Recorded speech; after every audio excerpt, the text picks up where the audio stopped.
Bom dia nação, sejam muito bem-vindos mais uma vez aqui, galera, ao nosso canal Mundo Fla React nessa sexta-feira aí, dia 14 de fevereiro de 2025, trazendo para vocês informações diárias para vocês do Mengão, galera. Então, preparei para vocês uma série de cortes que nós vamos reagir junto aqui, primeiro da ESPN Brasil, tem Vene Casagrande também, tem da UOL Sport Rio aí, trazendo novidades e atualizações do mercado da bola do Flamengo. Então já deixa aquele like, se você é novo aqui no nosso canal, ative o sino e compartilhe sempre nossos vídeos com seus amigos também aí. Deixe nos comentários aí, galera, a sua opinião e o seu feedback, que é muito importante aqui para o crescimento do nosso canal. Bom, mostramos a súmula do árbitro para cada uma das expulsões na partida entre Flamengo e Botafogo. Barbosa. Após o término da partida, expulsei Alexander Barbosa por iniciar uma confusão generalizada, peitando e praticando atos provocativos contra Bruno Henrique e logo em seguida trocando empurrões de forma assintosa contra Gerson.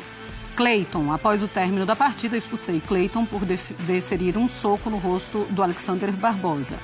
Gerson. Após o término da partida, expulsei Gerson por trocar empurrões persistentemente de maneira provocativa com Alexander Barbosa, assim incitando e inflamando ainda mais a confusão generalizada. Vamos falar sobre o jogo, mas vamos começar então com toda essa confusão, André.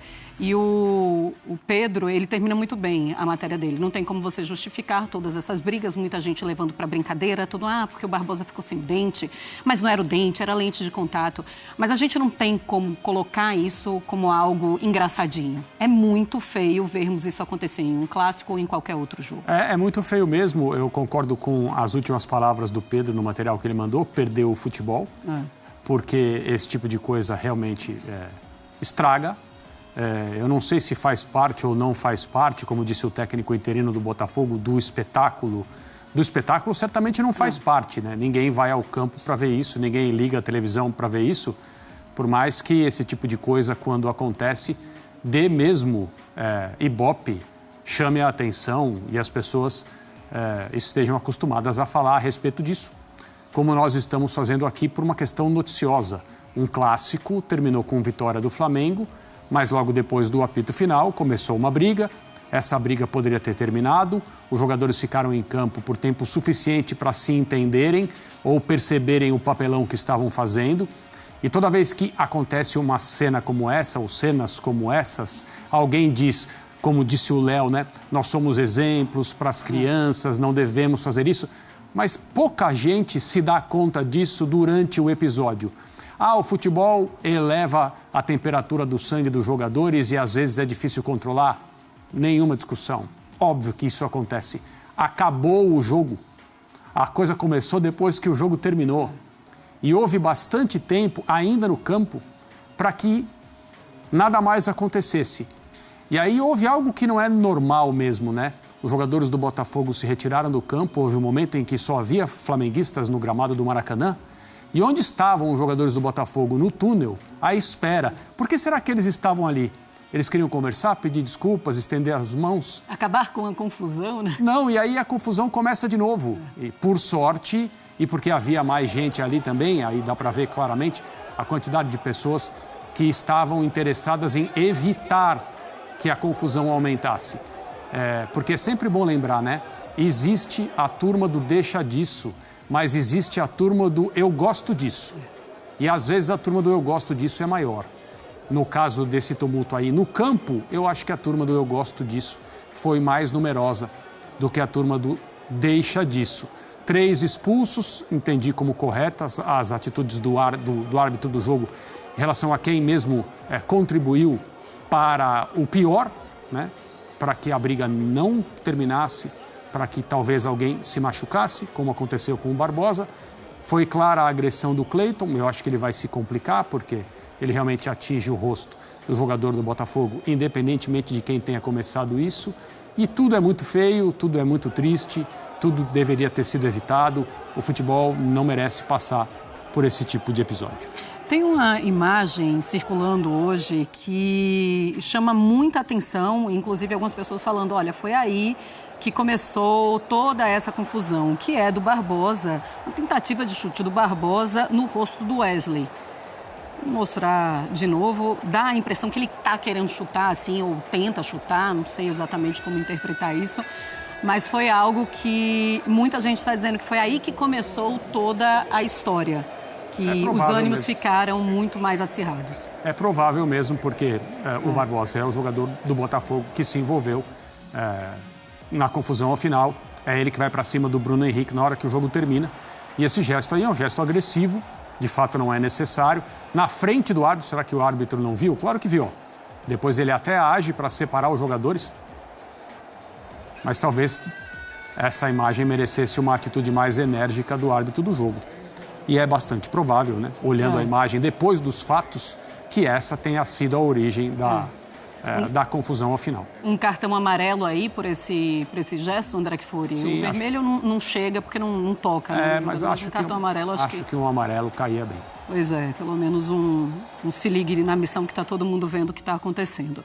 Bom, colocamos também em tela para vocês, fãs de esportes, o Campeonato Carioca, como está a classificação. O Flamengo agora na primeira colocação e com uma vida muito mais tranquila do que o Botafogo, longe da zona de classificação. Olha aí, em 9 jogos, o Flamengo tem 5 vitórias, 2 empates e 2 derrotas, um aproveitamento de 63%, está na liderança. Já o Botafogo, em 9 jogos, 4 vitórias e 5 derrotas, não tem empate, 44,4% de aproveitamento, é o 6º colocado. É um Flamengo que realmente mostra o futebol que já estávamos vendo e está confirmando cada vez mais esse futebol mais maduro. Do outro lado, um Botafogo que não consegue apresentar nenhuma melhora. Pelo contrário, André, é um Botafogo que cada jogo a gente parece que vê um pouco menos veloz, um pouco menos intenso. Ontem a gente conversava sobre isso, né? A respeito também dessa situação do Botafogo não ter uma comissão técnica definida, um treinador interino está liderando os trabalhos no dia a dia, é o responsável pela direção de campo nas partidas do Botafogo agora no Campeonato Estadual, assim como aconteceu na Supercopa, quando o adversário era o mesmo de ontem à noite. E ao fazer isso, né? E, de novo, eu não quero com isso dizer que o Botafogo deveria ter pressa para contratar um treinador. Traz quem tiver à disposição aí, traz qualquer um. Não pode ser assim. Cada vez menos há margem para erro nesse nível de competição no futebol brasileiro, especialmente para as equipes como o Botafogo, que gostam de se enxergar como candidatas aos principais troféus. Mas, ao protelar essa situação, usar o tempo, uma época menos importante esportivamente do calendário, o Botafogo também atrasa o início do trabalho. Não dá para dizer que o que a comissão técnica está fazendo nesse momento seja a montagem do time que o Botafogo terá, a montagem do sistema que o Botafogo usará durante todo esse ano, porque, como se vê claro pelo nome, é um treinador interino. E o Botafogo, como elenco de futebol, perdeu peças importantes e não houve reposição. Então, o que o Botafogo faz nesse momento, fazendo um comentário a respeito do estado, o nível competitivo que o Botafogo tem mostrado, é um botão de em espera. Sim. É um time de futebol que está aguardando a chegada de um treinador, um norte, uma ideia de jogo, um sistema, eventualmente jogadores para recompor essa equipe, e isso não acontece. Por outro lado, o Flamengo segue o seu trabalho com o Felipe Luiz. Eu concordo com ele na posição de um treinador de futebol. É muito mais interessante falar sobre o jogo, especialmente quando você ganha e ganha com méritos, como o Flamengo ganhou de novo do Botafogo. Mas as coisas aconteceram ao final e chamaram bastante a atenção e foram objeto de conversas durante todo o dia. É natural que se queira ouvir treinadores a respeito do que houve. Quanto ao time dele, segue caminhando, dando passos à frente, com uma escalação que seja considerada a mais forte ou uma escalação balanceada, mexida, como foi a de ontem. O Flamengo tem padrão, sabe o que quer, busca vencer à sua maneira, ser protagonista em campo. É um time de toque de bola refinado, jogadores tecnicamente muito capazes. A cada jogo você percebe o Flamengo no sentido certo para que esse ano seja um ano de, pelo menos, muitas possibilidades de conquistas até o final da temporada. E o Botafogo é um time sem treinador, estava com técnico interino, sai um técnico interino, entra um outro técnico interino. Roberta Barroso conta pra gente. Fã de esporte, o Botafogo segue sem definir o substituto do técnico Arthur Jorge. John Textor já conversou com mais de 10 treinadores. Sem o novo comandante, o Botafogo adotou uma medida de emergência depois da derrota no clássico para o Flamengo. Caçapa está de volta ao clube como auxiliar técnico permanente. Será a segunda passagem dele no clube. Em 2023, Caçapa assumiu interinamente o time depois da saída de Luiz Castro. Foram 4 jogos e 4 vitórias. Depois, Bruno Lage assumiu, mas o Botafogo acabou em crise, perdendo o título do Brasileirão daquele ano. Sem técnico desde 3 de janeiro, depois da saída de Arthur Jorge, Carlos Leiria, do Sub-20, ficou no comando da equipe. Agora, ele volta para o time Sub-20. Imagem? São esses 4 jogos de vitória, né? Ao mesmo tempo, dá para falar que é uma imagem, em termos, né, de mostra de trabalho, insuficiente. Verdade, é muito né? pouco. Eu me lembro exatamente desse momento que passa pelas mãos de mais alguns treinadores durante um ano que terminou mal, com a perda da liderança e um troféu que estava muito próximo e escapou. Ok, no ano seguinte o Botafogo ganhou não só esse troféu, como a Libertadores também. E as coisas no futebol são assim. Muito provavelmente, aquele final de ano em 23 serviu, uma vez superado emocionalmente, como combustível para o Botafogo ter a temporada incrível que teve no ano passado. E agora é necessário administrar essa situação. Então eu não sei se o Botafogo faz esse movimento para que a torcida entenda de uma maneira mais paciente esse período em que um técnico definitivo não é contratado, por colocar o time nas mãos de alguém que deixou essa impressão, né?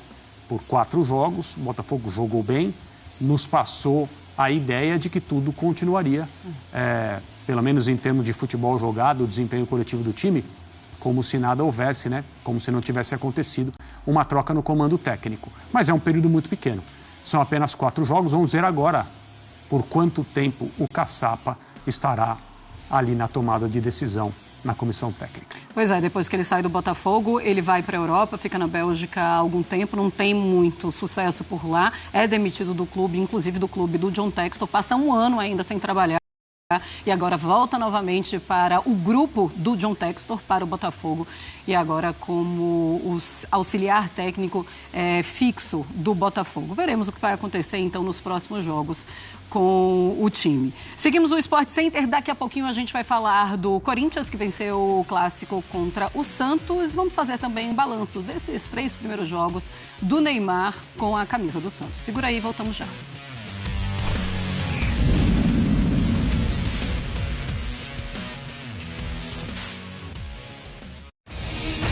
Sport Center, oferecimento.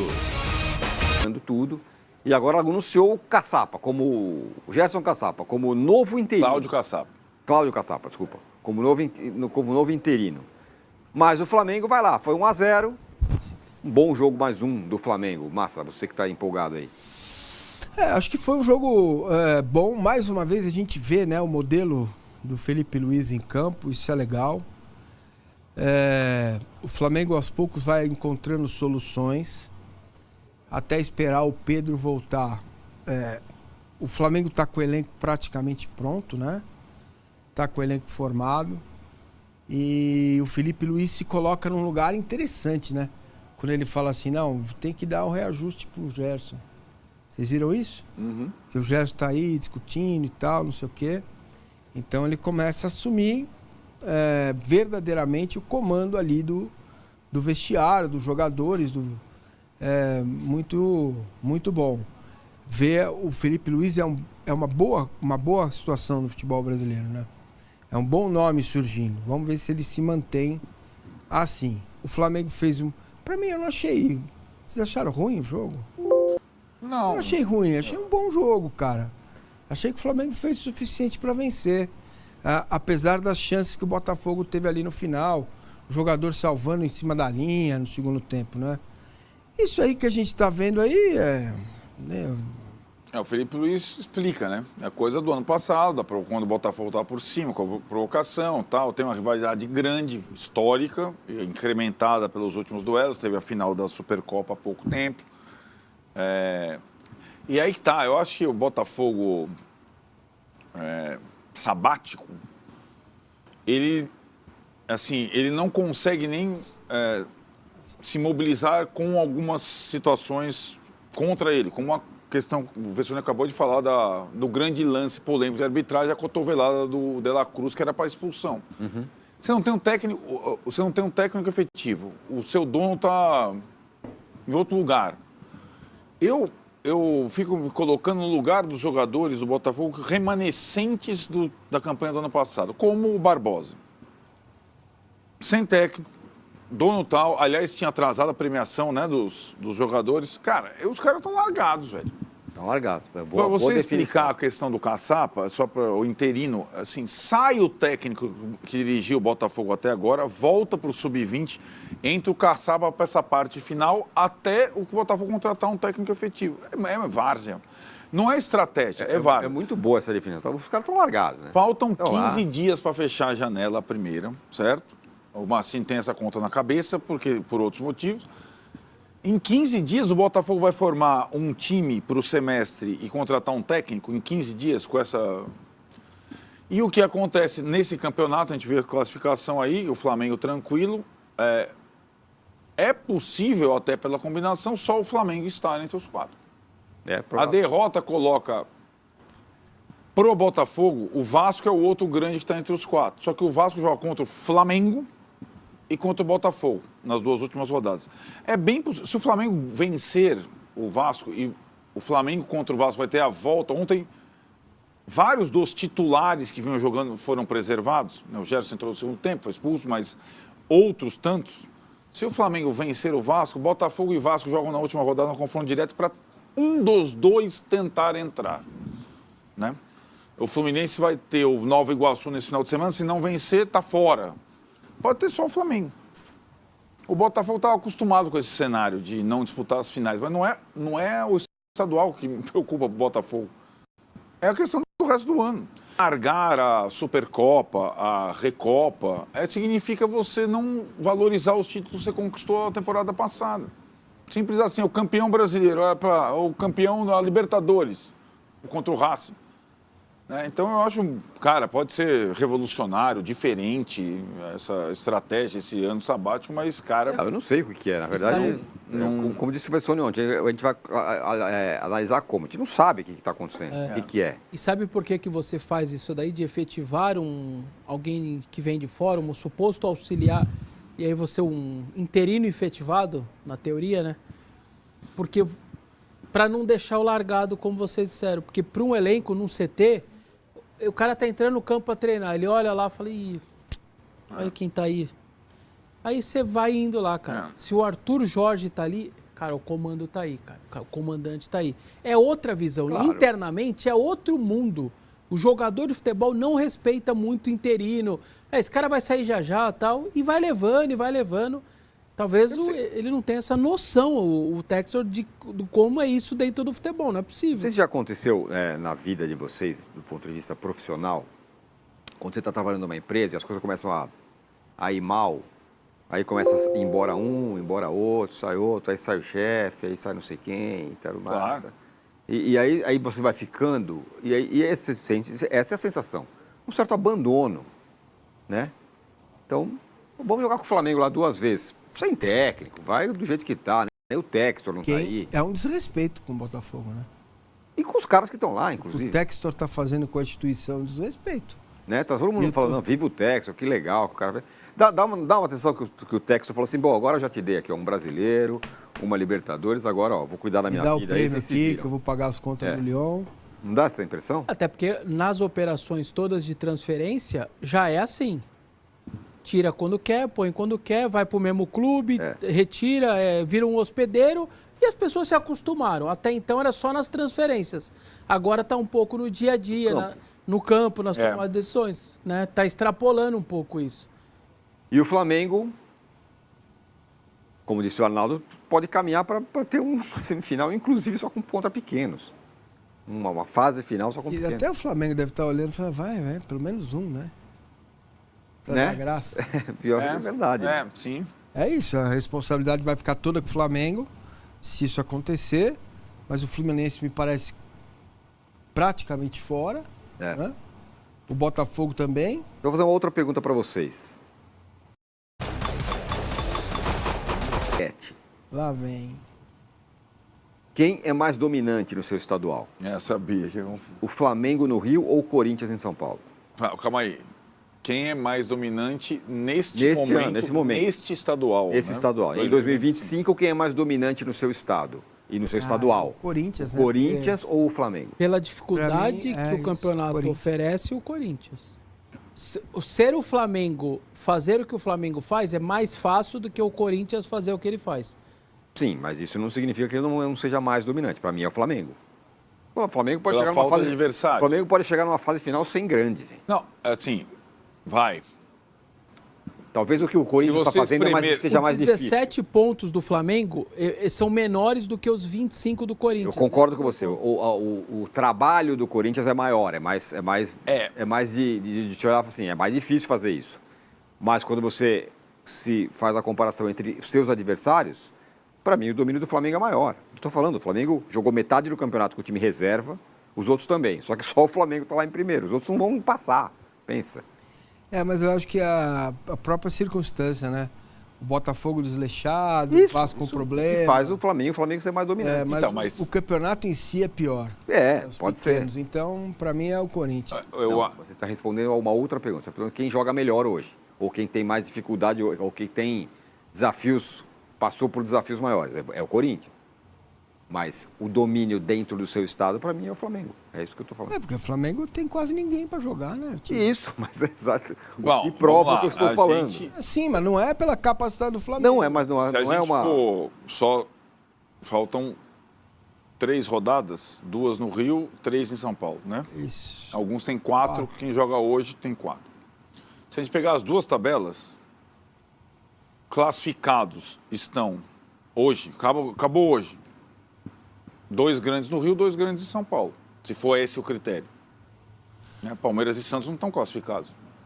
Botafogo e Fluminense não... Aliás, assim, a dificuldade de classificação do Palmeiras, ela não é tão grande como a do Fluminense, mas ela é grande, pela combinação de resultados.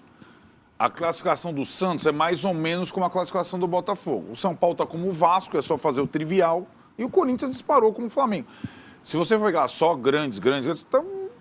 Agora, o que eu acho é que o miolo, né, o desafio, os intermediários, mesmo que possamos ter 3 pequenos nas semifinais do Rio, o desafio interno aqui é maior, a dificuldade das partidas, então eu acho que eu entendo quando o Vessone fala dos pontos do Corinthians hoje significarem mais do que os pontos do Flamengo, mas eu também entendo que o Corinthians estava mais pronto que o Flamengo para a temporada. O Flamengo, além de não estar contando com o Pedro, está fazendo outras incorporações. Tem uma questão aí que o Tironi não está percebendo. O Flamengo, mesmo com um revezamento grande, está perdendo o jogador machucado. Essa é uma questão porque a comissão técnica do Felipe é uma comissão técnica nova, o departamento médico é novo, tem um monte de coisa nova. Então está tendo lesão muscular do Alexandre, teve do Juninho recém-chegado, mesmo com todos os cuidados. Qual foi a frase do Felipe? Não vou estourar meu time estadual. Tem jogador estourando. Mesmo com cuidado com a Arrascaeta de La Cruz, acontece isso também nesse Só um minuto, só um segundo para explicar. O 17 do Flamengo deveria estar maior, na sua tese, o 17 do Flamengo deveria ser maior e o 25 do Corinthians deveria ser menor. Por isso que eu escolhi invertido, entendeu? Entendi. Não, mas o Flamengo é mais time que o Corinthians. Talvez. Não sei, mas foi menos provado, né? Foi menos colocado à prova. O último duelo entre eles foi a questão da Copa do Brasil, né? Foi o começo do Felipe Luiz também. Né? Sim. Marcos Antônio, o Flamengo está tão pronto que só jogou 3 jogos com o time titular no ano. O meu assim está machucando bastante. Quem falou isso hoje foi o Casagrande. Na nossa conversa, o sistema defensivo do Flamengo é melhor que o do Corinthians. Uhum.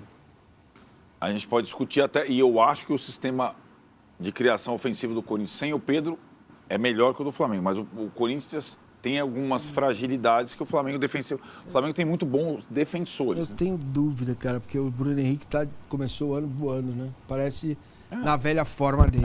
Então... mas... Muito bem, vamos... Michael e Plata, esse é o trio titular hoje. Bruno Henrique, Michael e Plata. Garro, Memphis, Plata, Yuri. Michael, pra mim, não... Mas qual time é mais pronto? O Corinthians? Corinthians. Então, mas mais pronto, então o pronto é o Corinthians que falha defensivamente, é isso? Porque ele tem piores jogadores. Os zagueiros do Flamengo são muito bons. Sim. Muito acima Laterais do Corinthians. são bons. Tem algum outro time no horizonte, além de Flamengo e Corinthians? Não, acho que hoje, nesse pra momento... Mim tem o Inter. Mas não é nem líder do Gaúcho. Eu vi o Inter jogar 2 vezes esse ano. Gostei muito. Agora, os outros são todos patinando. É outro que tinha terminado Paulo, bem. Palmeiras. Outro que tinha terminado bem o Inter, né? O ano. Vamos fazer o seguinte. Vamos para um ligeiríssimo intervalo e na volta falar dos jogos. Vou ser bem sincero, me dei de presente não trabalhar depois do jogo. Foi meu aniversário, dia 12 de fevereiro. Então curti como se fosse um torcedor gritando na janela, vibrando. Foi gostoso demais. Aproveitei esse momento. Por isso que eu demorei a gravar esse vídeo aqui para falar sobre esse jogo. E nossa, a gente tem muita coisa para falar. Mas antes, galera, ontem, dia 12 de fevereiro, repito, dia do meu aniversário, eu cravei a venda do Rony do Palmeiras ao Atlético Mineiro. Quando, na verdade, todo mundo estava dizendo que ele ia para o Vasco, eu cravei que o jogador ia para o Atlético Mineiro. E eu fui achincalhado. Você é o único que está falando isso. Todo mundo está falando que ele vai para o Vasco. Você é flamenguista, você não quer que ele vá para o Vasco, está com medo de ele ir para o Vasco fazer gol no seu Flamengo. Nossa, eu fui xingado de várias formas. O tempo passou e hoje, nesse momento, inclusive, está previsto para agora, 6h37 da noite do dia 13 de fevereiro, desembarque do Rony lá em Belo Horizonte. Onde eu quero chegar? Eu não quero ficar aqui tirando do onda que eu estava certo, não. O ponto é o seguinte, pessoal, eu não tiro as informações do nada, não é a orelhada. E eu tô falando isso porque eu sei que tem vários torcedores do Vasco que me acompanham aqui no canal Vene Casagrande, graças a Deus, e vários torcedores do Galo, do Palmeiras também, ainda bem, porque vários me mandam mensagem me elogiando sobre o canal. Então, pessoal, respeitem o trabalho do jornalista. Eu poderia até estar errado, mas se eu tivesse errado, não era para receber ameaças, xingamentos, igual vocês fizeram comigo. Isso é falta de respeito. E para variar, eu estava certo. E agora eu vou tirar uma onda mesmo. Eu posso errar, mas graças a Deus eu erro muito menos do que acerto. Mas muito menos. E o Rony está lá, desembarcando em Belo Horizonte para assinar contrato de 3 anos com o Atlético Mineiro, pagando ao Palmeiras 6 milhões de euros em 20 parcelas. Beleza? Então fica aí a informação para vocês. Por falar em jogador bom, quero elogiar a partida do Danilo ontem diante do Botafogo. Tá jogando muita bola e eu já vou além. Para mim tem que ser titular. Não sei no lugar de quem. Ô, Felipe Luiz, pensa aí, porque o Danilo joga muita bola, gente. Quero parabenizar também Felipe Luiz pelo gol do Flamengo. Para mim é jogada ensaiada, jogada trabalhada. A forma como a Arrascaeta cobra a falta fora da área, para fora da área do Botafogo, ou seja, busca. E é até informação, tá? A seleção brasileira, leia-se, Comissão Técnica Dorival Júnior, pretende convocá-lo sim. Hoje, se a convocação fosse hoje, o Wesley estaria convocado. Essa é a informação que eu tenho. Se fosse hoje. Mas a convocação é só em março, muita coisa pode acontecer. Inclusive, bate na madeira aí. Vou bater na madeira aqui. Ele pode se machucar até lá. E aí fica inviável a convocação dele. Mas o Wesley está jogando muita bola. E ele falou sobre o Wesley. Que jogador é o Wesley? Tá bonito de ver ele jogar, né? Quando falarem dele, não falem jogou muito. E sim joga muito. O Wesley joga muito. Ele marcou o titular da seleção brasileira, Igor Jesus, como se não fosse nada. Isso sem falar do ataque. O mais difícil agora é manter. Por sorte, ele tem o capitão do time diariamente do lado. O Gerson colocou ele debaixo do braço e está guiando ele. Como eu falei, se seguir assim, em junho ele vai escolher onde quer jogar e não vai dar para manter. Pois é. Fica difícil manter realmente, porque certamente vai chegar uma proposta milionária pelo Wesley. E aí ainda tem a vontade do jogador de jogar um dia na Europa. Vamos desfrutar o Wesley até lá, porque esse dia vai chegar. Vamos agora para a boa notícia envolvendo o Juninho, apuração. Até o momento o Flamengo não emitiu comunicado, isso é uma apuração minha junto aos representantes do atleta. E vamos saber se eu acertei a informação ou não. Jorginho, galera, muita gente me questionando sobre o Jorginho, e aí vai assinar quando? Gente, tá tudo acordado verbalmente. Óbvio que não dá para comemorar a partir do momento que não está assinado. Mas o Flamengo entende que o Jorginho é um cara super ético, inclusive trabalha com pessoas éticas, que são os empresários, e eles têm tudo acordado. O Jorginho ele vai assinar isso após jogos decisivos do Arsenal, entre aspas, foi um pedido dele, até para não ficar um clima ruim lá no Arsenal. Imagina, um cara jogando com um contrato, com um pré-contrato assinado com uma outra equipe. Isso acontece no futebol mesmo, tá? Supondo que ele falhe em algum momento. E aí vão dizer que é por conta do pré-contrato, enfim. Então, até porque quando assinou... Sai nação, ficamos por aqui, galera. E esse foi mais um corte aqui do nosso canal que a gente trouxe aí para vocês, trazendo reação aí do Flamengo. Então, se você é novo, deixa aquele like, se inscreva, ativa o sino e também sempre compartilhe nossos vídeos com os seus amigos.